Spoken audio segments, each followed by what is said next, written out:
Hi, welcome back to The Growth Show. I'm your host, Whitney Bateson, and I am excited to welcome special guest Angela Behanna to the podcast today. Now, Angela is a former student of the Wellness Pro website system. She is a registered dietitian with 15 plus years of experience. She earned her bachelor's and master's degrees from the University of Pittsburgh. She has experience in clinical nutrition and wellness coaching, and you'll hear all about all the different things that she's done in her career in today's episode. And she currently runs a virtual practice and is also an adjunct instructor at both the University of Pittsburgh, at Greensburg, and Seton Hill University. And so in today's podcast, we are going to be talking about how Angela uses her website to support her business and how she is using her website to evolve as her business evolves, and also her experience working in our program and how it helped her and the things that she found most valuable about it. So let's dive into today's conversation. Hi, Angela. Welcome to the podcast. I'm so excited to have you here. Thank you, Whitney. Thanks for having me. Yeah. So we have worked together inside of our website program, the Wellness Pro website system.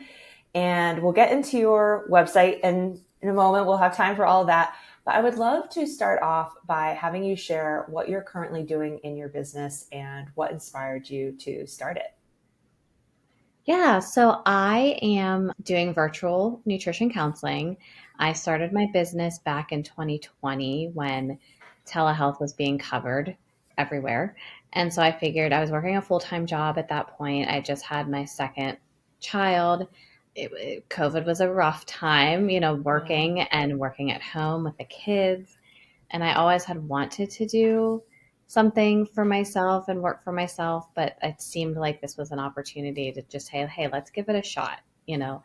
So I got myself, I do accept insurance. So I got myself credentialed with insurance companies. I had already had the NPI number. And so it was something that I was like, okay, let me just try this.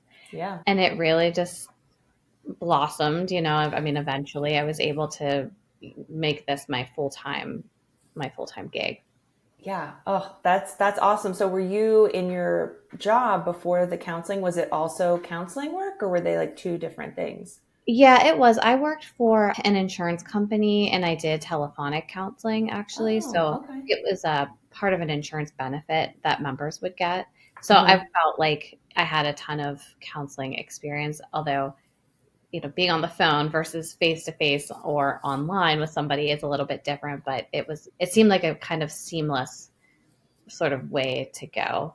Yeah, yeah, for sure. I mean, I think that you can go one of two ways, right? Like you can be in a job, like I was working as a dietitian in school nutrition and then I opened a web design business. So I pivoted hard. Or you can be like, you know what? I like this work. I want to continue doing this work, but I feel that for whatever reason, I want to do it on my own. Like, what was your impetus? Was it because you wanted more flexibility and time freedom, or did you feel like I can make more money for when I do this myself? Like, what was your kind of like, okay, I got to do this? Yeah, it was definitely the freedom and flexibility with the time, and, Mm-hmm. and I had a very flexible job to begin with. So I Yeah. think that speaks volumes as just to how, it is to try to be a working mom, and kids, like as my kids get older, there's more activities in the evenings and just things that I want to be able to be there for without the guilt of like, I need to take this day off or I need to switch my schedule around. And Yeah. right now it's just so nice to be able to be my own boss and say, hey, I'm blocking the schedule off and I'm not scheduling anybody on this day and, Right. just kind of move forward with it. Yep. I love it. I love the autonomy that I have. Like I can, yes, obviously we have our clients and our customers and responsibilities and all of that, but truly I get to work on whatever I want to work on. Like if I want to start a new program and or do a new initiative or market in a new way, I can just do it and I can decide to do it and I'm doing it for myself. I'm building up my own business. So it could Yeah. be a And, lot of fun.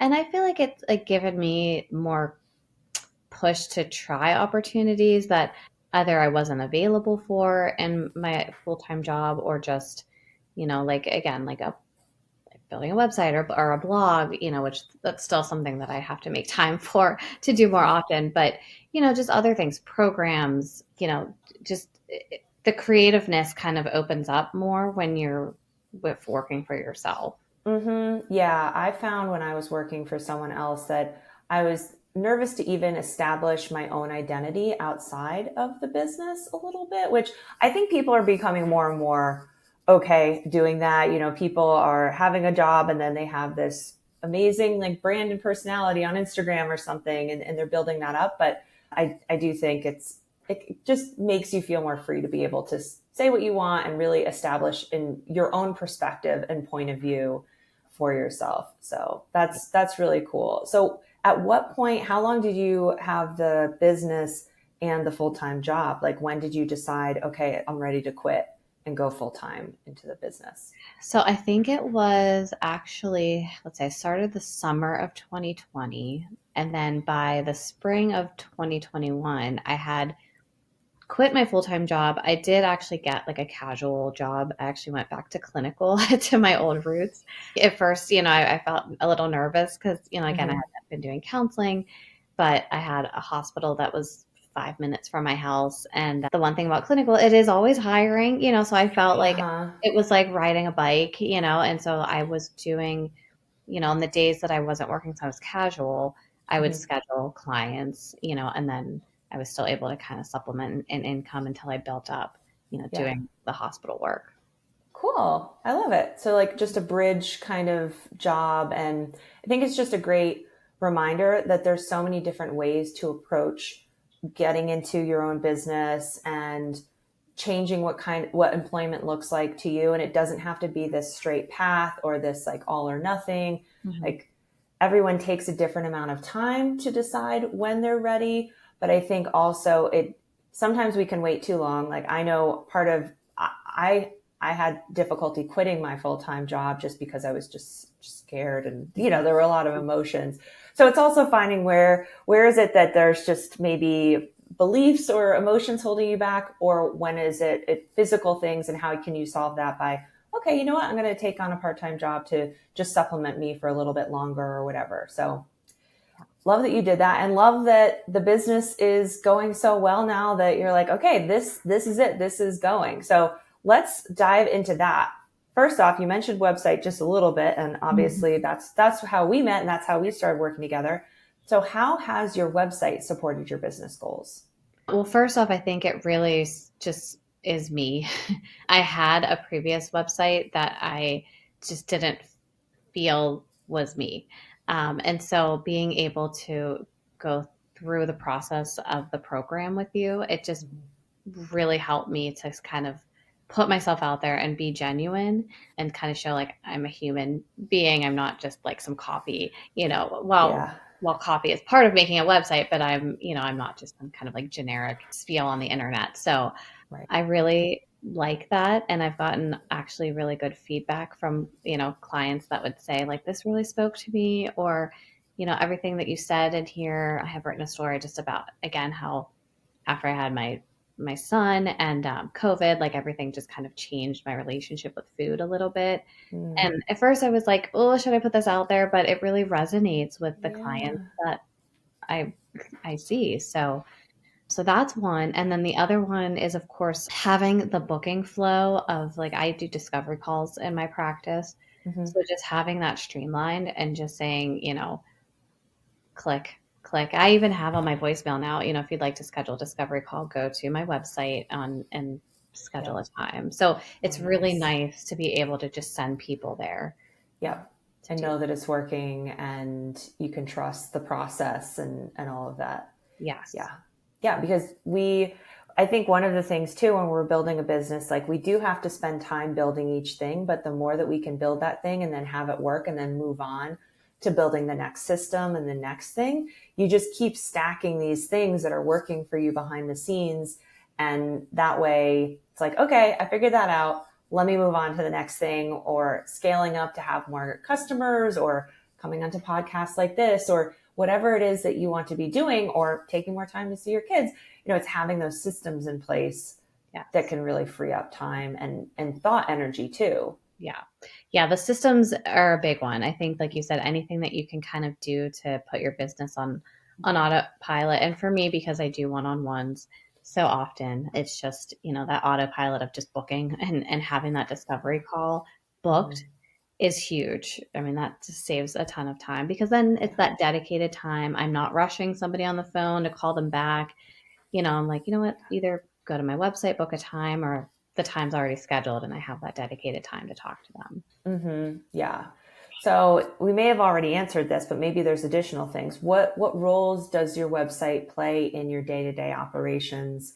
Maybe aside from the discovery calls, are there other things that you're using it for, or maybe on a monthly basis? So I do. I'm working on putting some more recipes up there as well. So again, just something that I can tell people.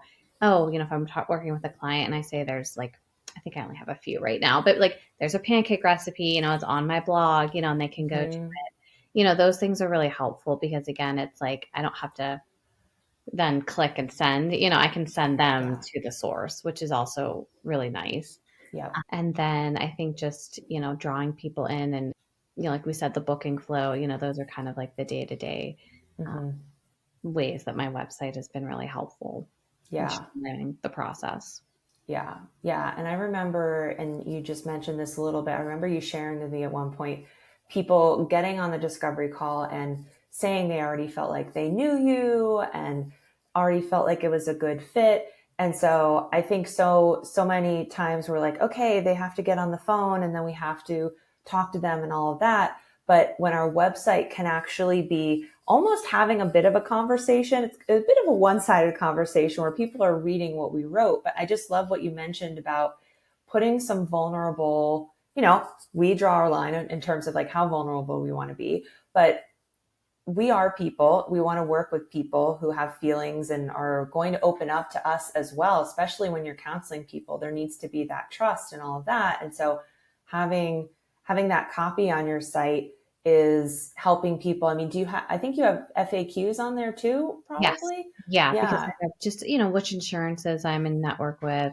So right, Mm-hmm. that's true. That is, and again, that's something that I think I did that kind of like it's done for me already. But yeah, that does Yeah. actually help the day to day, because people can look at that and say, oh, she's in network with Aetna or whatever insurance that I have. So that's a Right. nice way. And, just kind of like, how long are we going to work together? And those Mm-hmm. types of questions that tend to come up Yep. whenever you first get somebody on the phone. Mm-hmm. Yeah, I think what's so cool about a website is it's so much like a storefront where there's people passing by, looking in the window, coming inside every day. We don't necessarily know who those people are. I mean, that's really you probably too built your business on referrals and friends and family to start, but then as we want to grow, we need to have more strangers coming to us and people that are beyond our immediate network.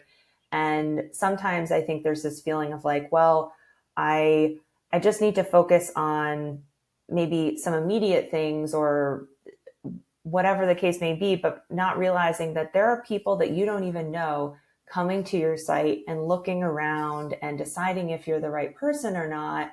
And just like what you said, if your website is just very generic, that's the feeling that they're going to get. And then they're not going to book a call, Mhm. but you don't even realize that you've lost all these people because they've been coming to your site and not seeing what they want to see and all of that. And so there are these missed opportunities, whether we're visibly seeing them or not, because it's not like we're at the storefront of our business on our website seeing like, oh wow, all these people are passing by. Why isn't anyone stopping in? But that is what's happening. So it is important to like take that time to put in that copy. But similar to a booking form, once you write that copy and put it on the site and put some thought into it, you don't really need to revisit it again for a while. Or if you learn new things about your customers, new terms that they're using to describe things, you can put that into your copy. But otherwise, it's done. Yeah. And I think it helps people to give them a little bit better idea of like what they're getting into. And I completely get it. I'm sure we've all felt like we get a client and they're nervous. They don't know, they've never met with a dietitian. They don't know what we're about. They have this maybe Mm. preconceived notion. Yeah, food Food police. police. Yeah. Yeah. Exactly. And so I Yeah. think it just helps to see, like, again, like putting little recipes on there that are not like salads and, like, hey, Right. we must eat chocolate chips in my household, like, daily. We have like a big 2-pound bag of chocolate chips in the cupboard that we use for almost every recipe that calls for That them. allows for it. We don't put them on salads, although Okay. a candy salad is like a new thing now that the kids are doing. Oh So they boy. just get a bunch of different candy and like put it in a bowl and make it a salad. Okay. I mean, I guess all foods fit. Right? So wait, I mean, at least they're talking about salad. I guess that's Right. like the word salad is coming out of their mouths. Maybe one Yeah. day they'll try other kinds of salads that include other kinds of food Exactly. groups. I love that. Yeah. But that's such a great point of like sending this subconscious message with the recipes that you're putting on your site, or if you've got a blog post, it doesn't have to be just the copy that's on your sales page or your homepage to be saying like, hey, just so you know, I'm not the food police.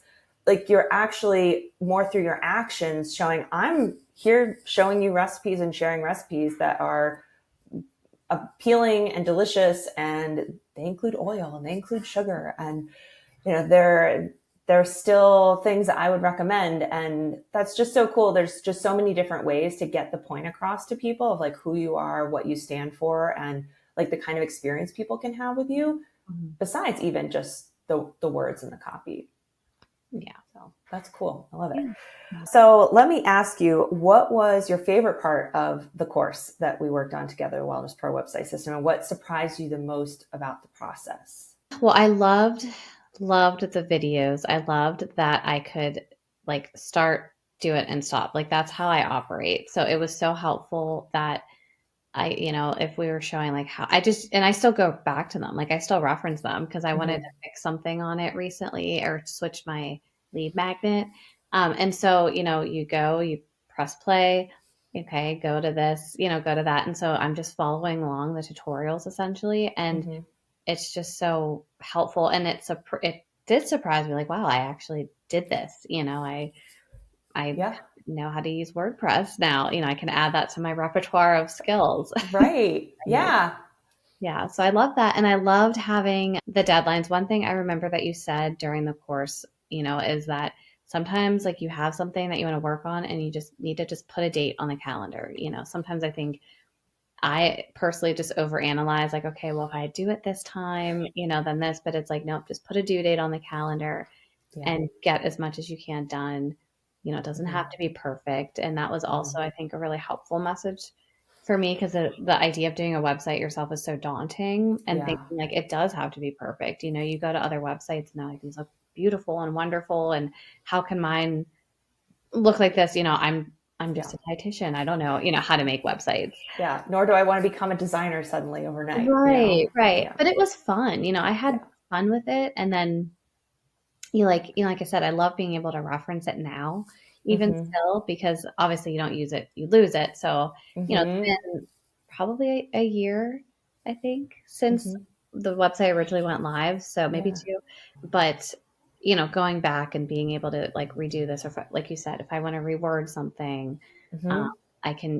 I like being able to do that myself versus having to kind of, I know what I'm trying to express when I'm writing it myself.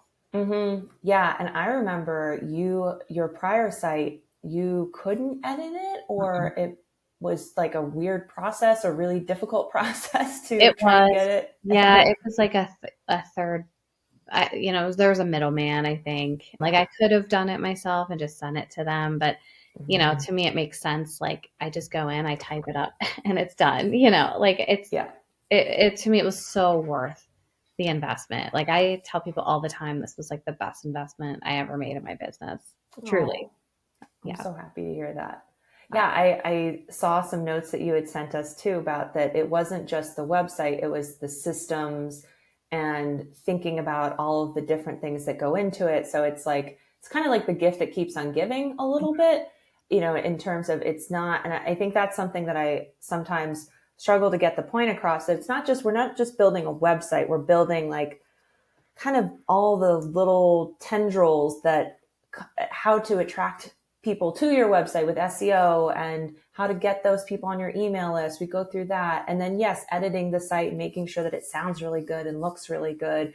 But then also, okay, what are you putting into it to book calls and have a sales process? Mm-hmm. Because otherwise, if we were to just focus on just building a pretty website without all of those things built in, it would really not do you very much good at all. You would have to go and hire other people or take other courses to actually then start driving traffic to it. And that just, I didn't feel like giving a partial solution, I guess. Right. And that's what I loved about your course, is because I feel like it was still a business course, I mean, it had, like, I love, the SEO, and the thing is, I don't even think I've dived so deep into SEO, but I still get people that find me, so I mean, I'm sure that I could spend a lot more time doing that, or I could spend a lot more time maybe editing my copy a little bit differently, but like, and who knows, what it would bring, but even like, I don't want to say I did the bare minimum, but like, even just kind of like the basic things Yeah. that I did with SEO, like, when people say, "Oh yeah, I found you," I just Googled. That's like, That's and even, amazing. yeah, it's awesome. I'm like, oh, cool, Right. It's working. Yeah.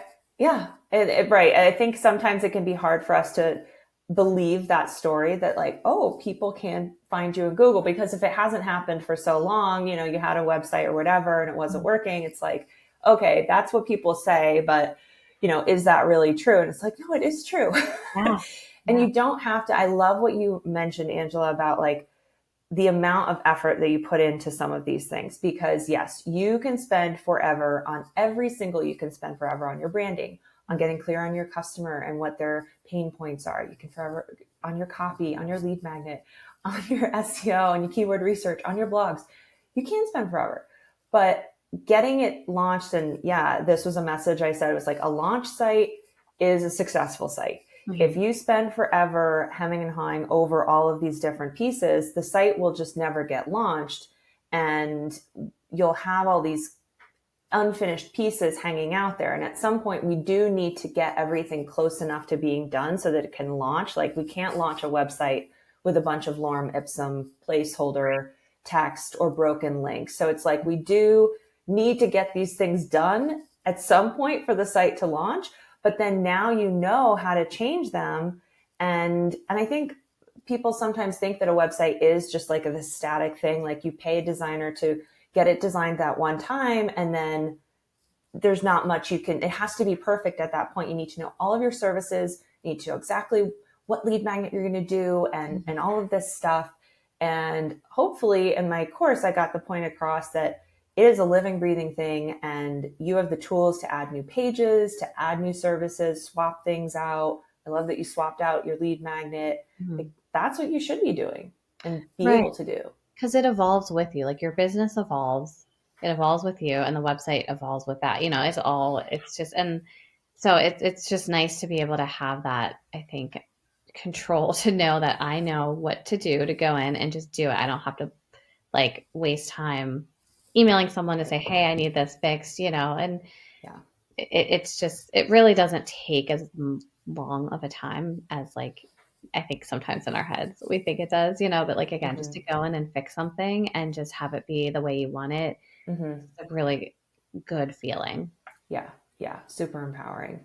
And Yes. yeah, the whole website thing, like, I have to remind myself, because I've been doing this for 6 years now. When I started, it was like, how do you even approach creating a website? And it seems like there's so many different steps. And I think once you have someone show you, okay, first you do this, then you do this, and have a project plan, it's clearer, and you can get that sense of comfort that, like, okay, I need to write the copy first, and then I'm going to go in and put it all into this template, and then I'll pick the photos, and then I'll do some keyword research. And it's like, oh, okay, there is a process to it. Right. Just like anything else, when we went to school, we learned the steps of a process of whatever it was. There's a process to website building as well. And you just need someone to teach you how to do it and give you enough tools so that you're not like going on the internet. It's like, oh, okay, I write copy now. Now I have to go and figure out like how to write copy.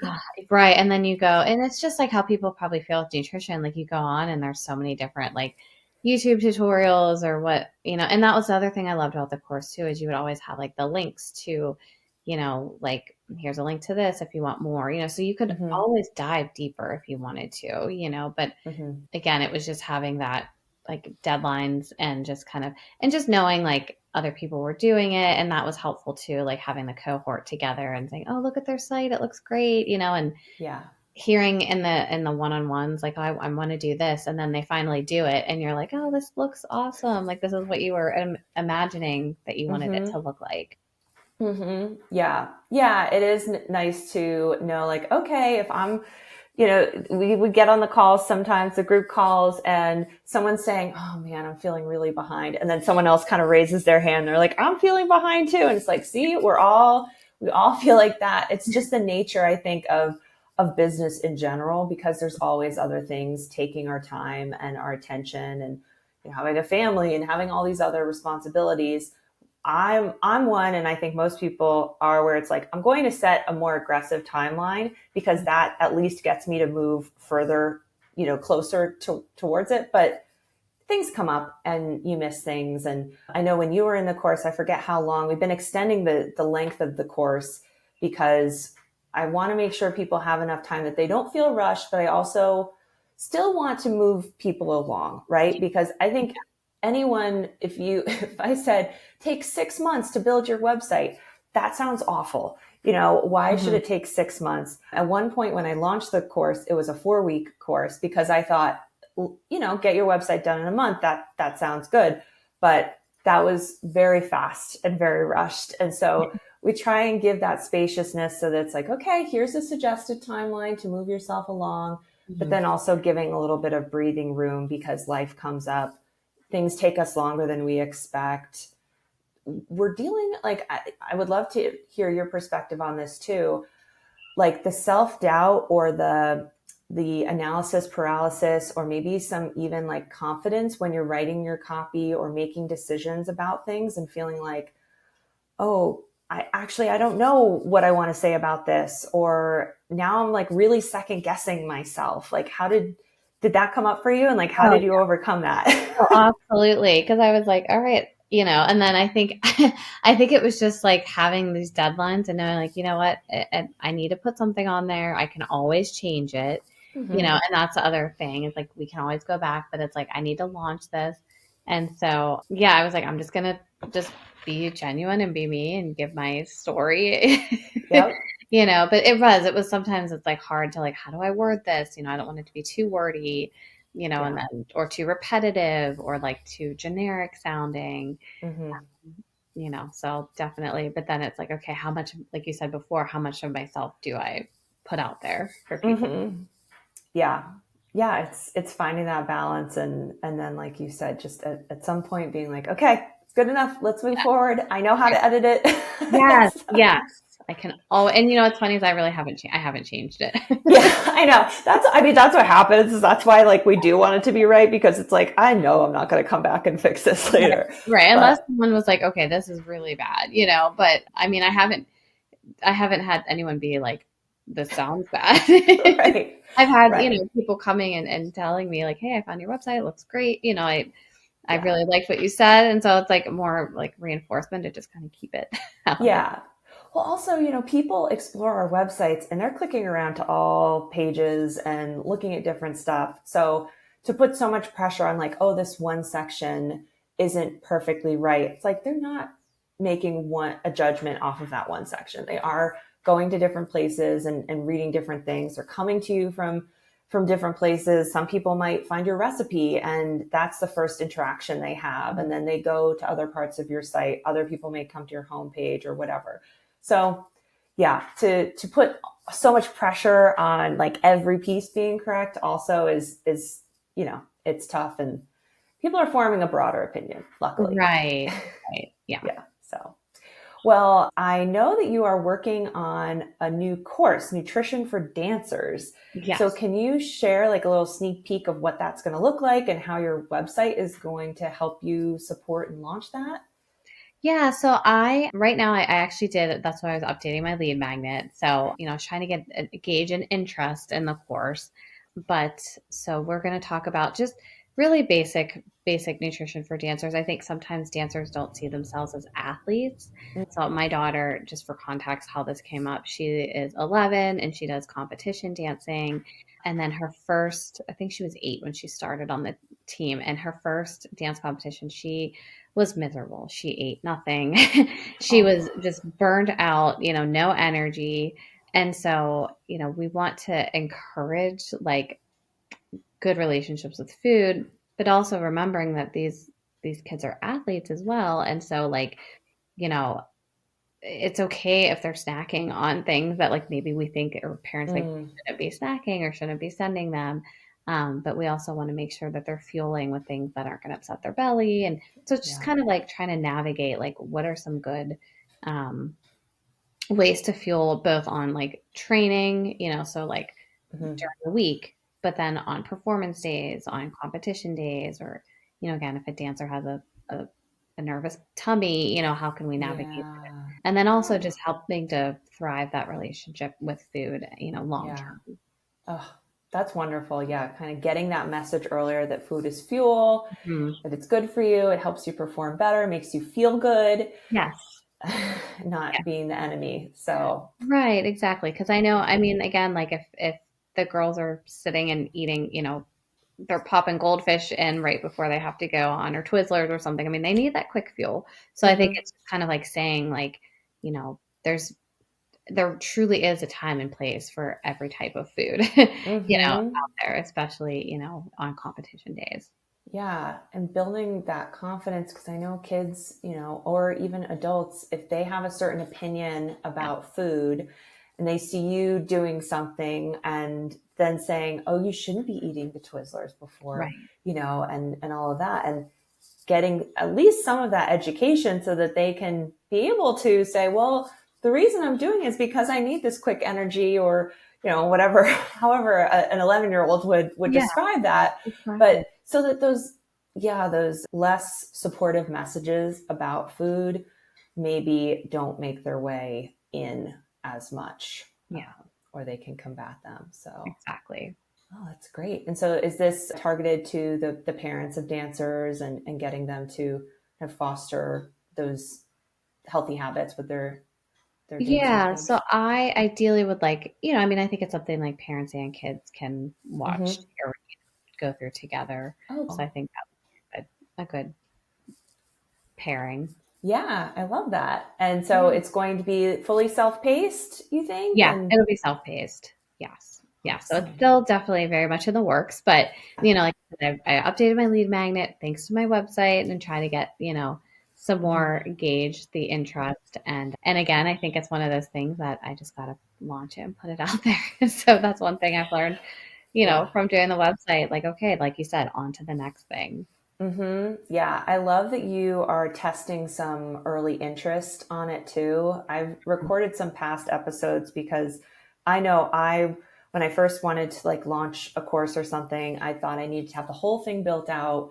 And that was, I was going to spend all my time doing that as opposed to first getting people on an email list, an interest list to say, oh, okay, I raised my hand, I'm interested in this, and then doing a beta test first versus again being like it has to be perfect before I launch it. It's like your first couple customers can be really great sources of testimonials and information for marketing it, but then also just helping you make sure what should be in the program or not, because I think too, as professionals, we think of all the things that people need to know and all of that. And this was advice I gave to someone once. I was like, remember that your customers only have so much time to Mhm. go through. Same with the website course. Like we really had to strike that balance of giving you enough information, but not, I mean, there's still a lot of videos, but if we made you watch 100 hours of videos because we thought, well, we were helping you by giving you a lot of information,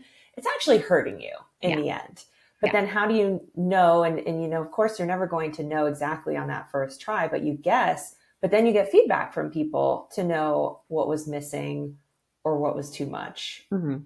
rather than, you know, Yeah, and that killing is it. one thing I liked about the course videos too, because I liked that they were pretty like the times of them. It was never something like, oh my gosh, I have to sit and like watch this hour video. I mean, it was Yeah. like, I think, maybe like some of them are like only 7 minutes, and it's amazing what you can get done in 7 minutes. Mm-hmm. Yeah, right. It's like, okay, all my buttons are updated. I'm good to go. You know? Yes, Yeah. exactly. It was great. And then you feel like, okay, I accomplished that, it really like Mm-hmm. in between calls or something like, so that was kind of like, so I definitely appreciated that as well, just being like very manageable. So I think that's good advice. Yeah. Yeah. That's great. And so are you planning for your course? So you've got the lead magnet on there.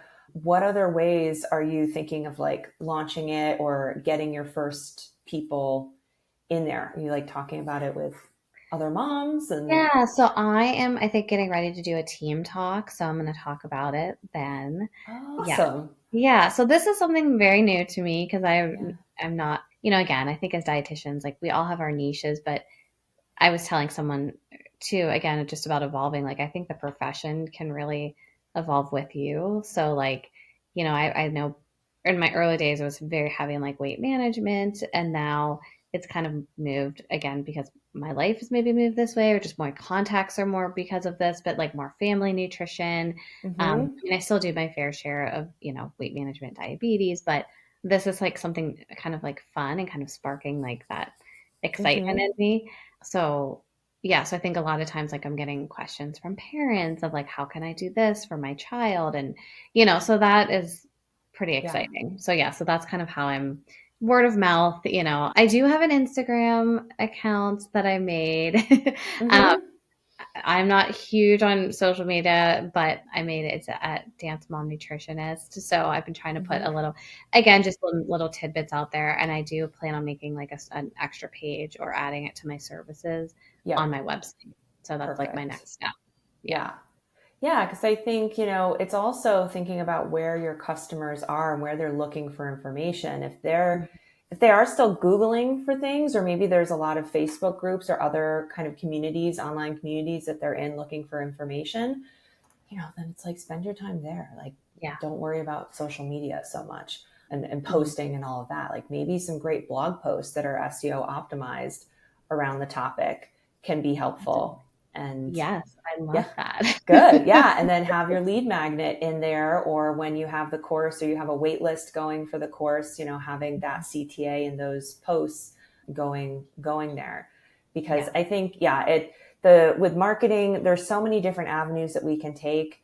And it seems sometimes like, okay, you got to be posting on Instagram and all of that. I mean, right now, if anyone looks at my Instagram, like my grid is not moving a whole lot. We put a static grid in place. We're starting to post a little bit more, but more doing like highlights of the podcast. And then, my stories are basically like birds a lot of times. Just like, I love the birds here in Colombia, but yeah, I love but finding where you are. It's almost, where's Whitney? right, right. Yeah, yeah. I'm on the move. I guess by the time this episode drops, I'll be in Argentina by that point. Oh, So, cool. but yeah, I like to keep everyone on their toes with the wildlife. But yeah, I think thinking more too, especially when you're maybe going into a new audience too, is really just getting curious about where are they looking for information, and just targeting your content to like answering those questions for those people. And so same within those Facebook groups, or because that's where I got my start, is I went into a lot of Facebook groups where dietitians and nutritionists were looking for service providers and having Mhm. questions about that.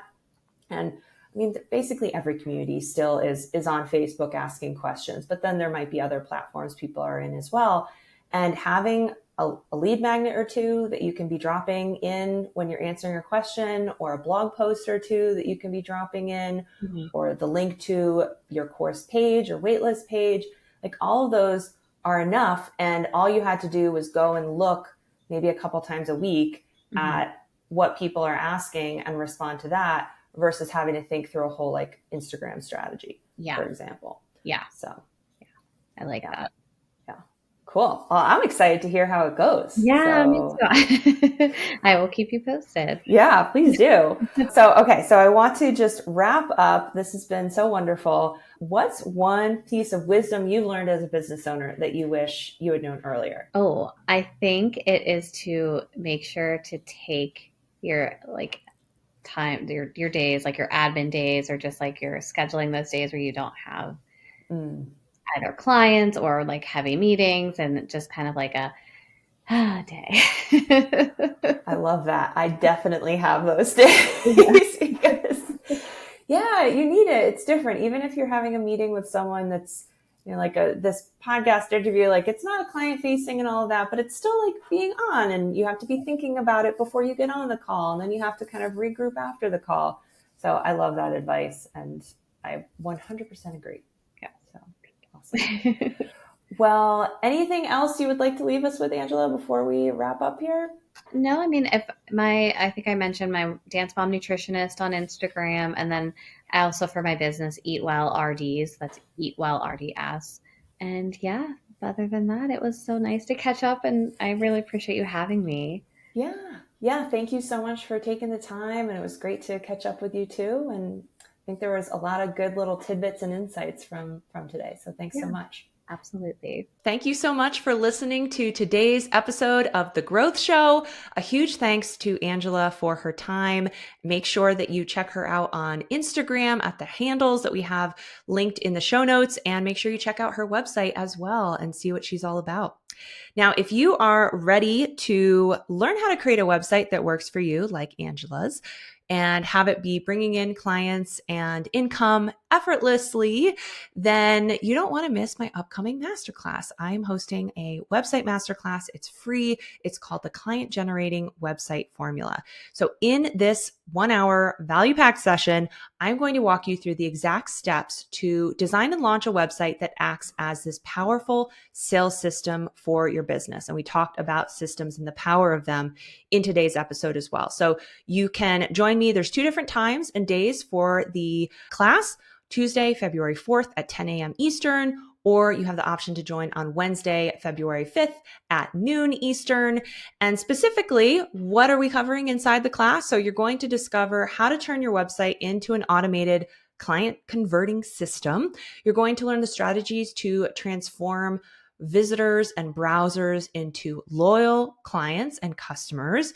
You're going to get the 6 essential elements that every nutrition and wellness website needs with easy to follow examples that I'll show you in class. You're going to get the key to doubling your client list effortlessly, and simple tips to increase traffic without relying on social media or advanced marketing skills. And that's something that we talked a little bit today with Angela about as well, and how her website is helping her have people come to her from Google. So the same tips that she used to make that happen, that's what I'm going to be sharing with you in this class.